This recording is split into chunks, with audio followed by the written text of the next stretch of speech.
저는 타임 시리즈 데이터에 어노멀리 디텍션을 하는 방법 중에서 세그멘테이션을 활용하는 두 논문에 대해 발표하겠습니다. 시계열 데이터는 시간을 축으로 나열된 데이터를 의미합니다.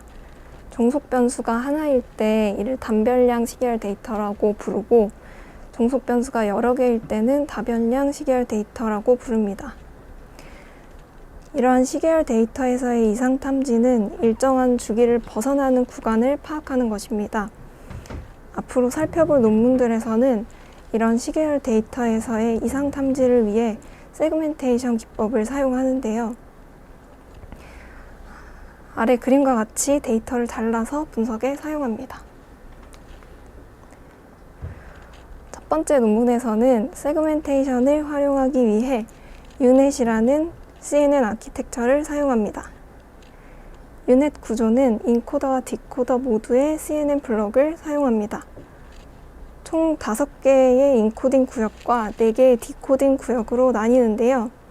인코딩 구역은 컨볼루션 레이어, 배치놈, 렐루 이렇게 구성된 블럭이 2개가 있고 맥스플링을 한번 해주는 것으로 구성되어 있고, 디코딩 구역은 업샘플링 레이어가 한번 있고 역시 컨볼루션, 배치놈, 렐루 블럭이 2개가 있습니다.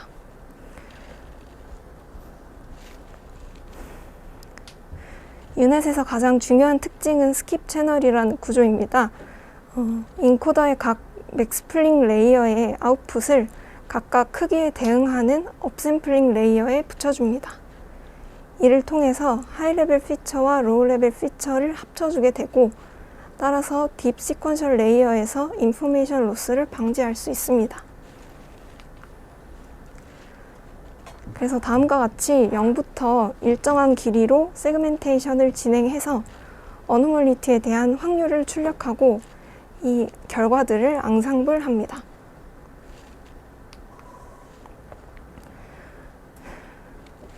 어노멀리 이벤트는 드물게 일어나는 현상이기 때문에 스파시티에 이슈가 있습니다.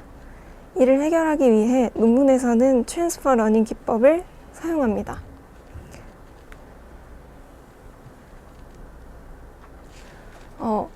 프리트레이닝을 할 때는 유니베리엇 데이터를 사용을 하고, 파인 튜닝 할 때는 유니베리엇 또는 멀티베리엇 데이터를 사용할 수 있습니다.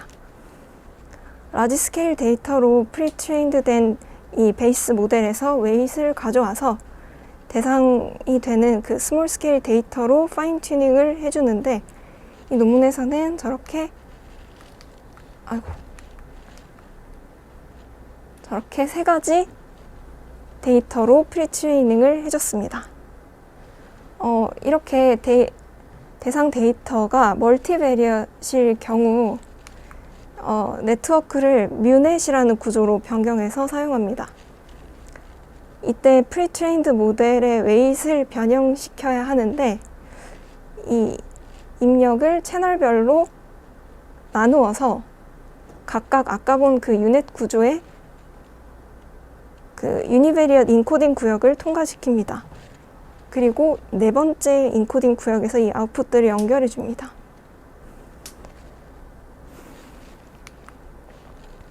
논문에서는 다음 4종류의 유니베리엇 또는 멀티베리엇 데이터셋으로 실험을 진행했습니다.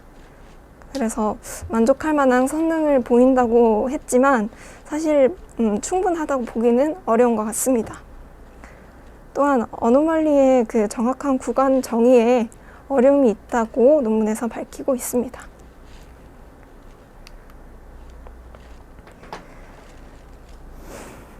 두 번째 논문은 반도체 공정에서 센서의 이상 데이터가 충분하지 않고 정상, 비정상 데이터의 차이가 거의 없는 상황에서 학습 기법을 제시했습니다.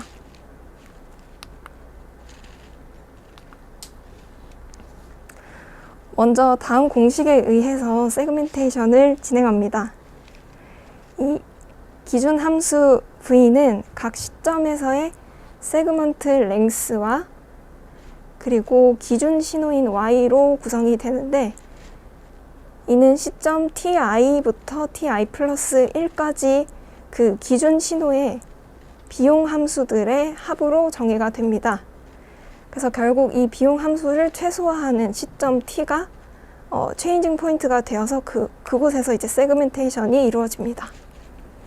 이때 사용되는 기준 신호 이 y는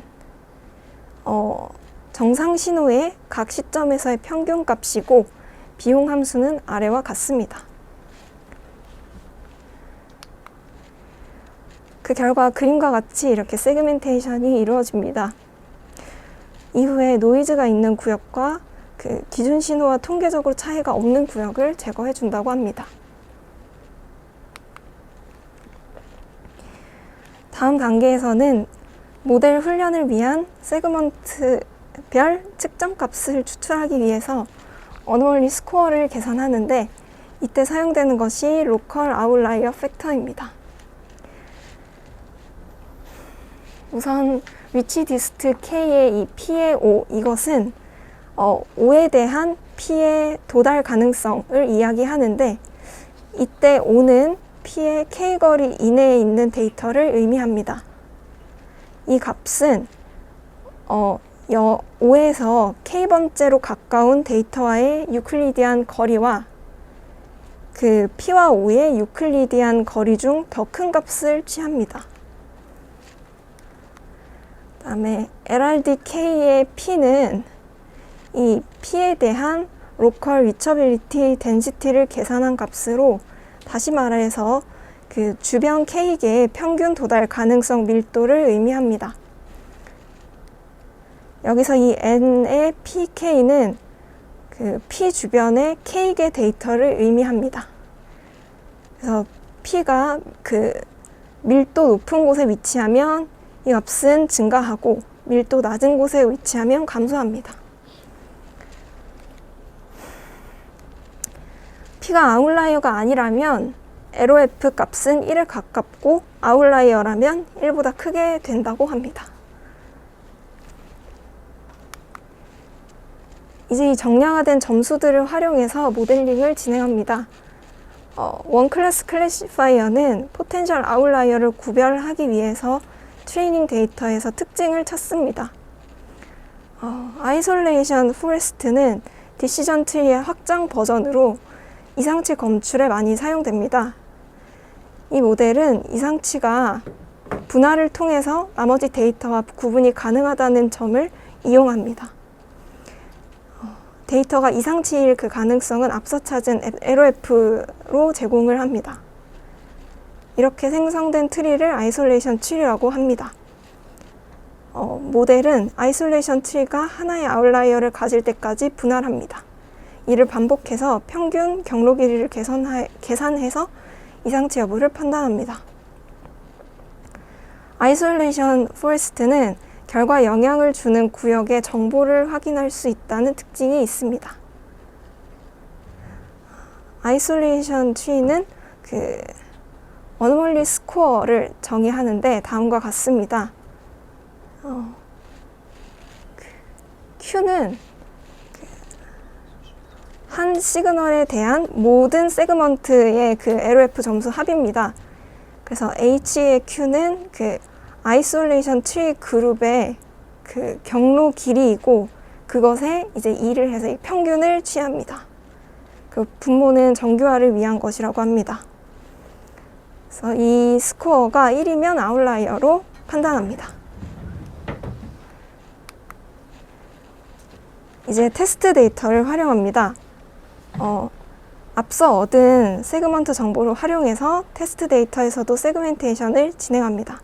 그 다음에 LOF 점수도 구하고 마지막으로 아이솔레이션 포레스트 기반의 OCC 모델을 적용을 합니다.